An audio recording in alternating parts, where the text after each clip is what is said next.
Hi everybody, my name is Ron Cantor and you're watching Out of Zion on God TV. And we're coming to you today from the beautiful, amazing Sea of Galilee, where the Jewish followers of Yeshua followed him all over this vast countryside. We're starting a brand new series based on a book I wrote called Identity Theft: How Jesus Was Robbed of His Jewishness.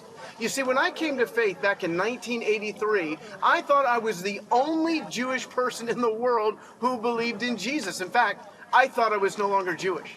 Not long after that, I met a woman named Ziva who was also a Jewish believer.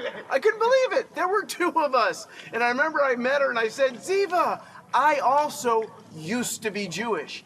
And she put her finger in my face like a prophet. And she said, don't you ever say you used to be Jewish. You will always be Jewish.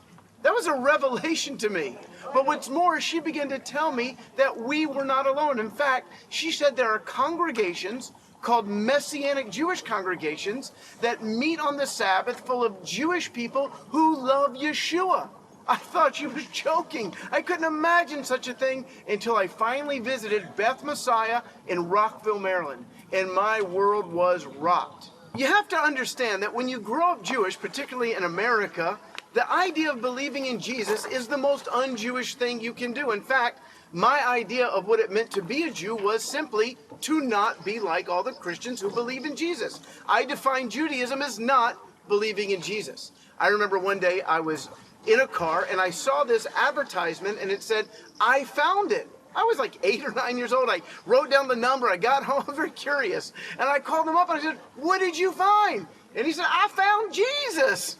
And I hung up the phone. My friend Jeff tells a story about the fact that when he was a kid in Brooklyn, he thought that Jesus was the son of Mr. and Mrs. Christ. You see, in the New Testament, there was a huge controversy, and it had nothing to do with Jewish people believing in Jesus. In fact, they had a big council in Jerusalem to decide if Gentiles, non-Jews, could believe in the Jewish Messiah without first becoming Jewish. Now, they decided no, the Gentiles did not have to convert, but they never ever dreamed that somebody would one day say, Jewish people can't believe in Yeshua. You see, I believe there's been a demonic conspiracy to ethnically cleanse the New Testament from its Jewish roots.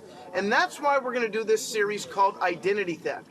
We're going to be looking at several central figures in the New Covenant. We're going to look at their names, what their original names were. We're also going to talk about things like, for instance, have you ever heard someone say this?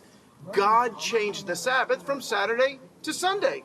Where's that in the Bible? Maybe it's there, maybe it's not. You'll find out in the series. And to be clear, we're not here to haggle over words and phrases and minor doctrines. Our passion is reaching Jewish people with the good news of Yeshua and the original message that went forth from the mouth of the Jewish apostles was something that was completely Jewish.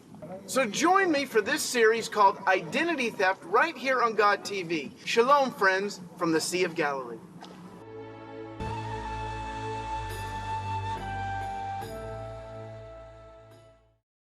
Alpha,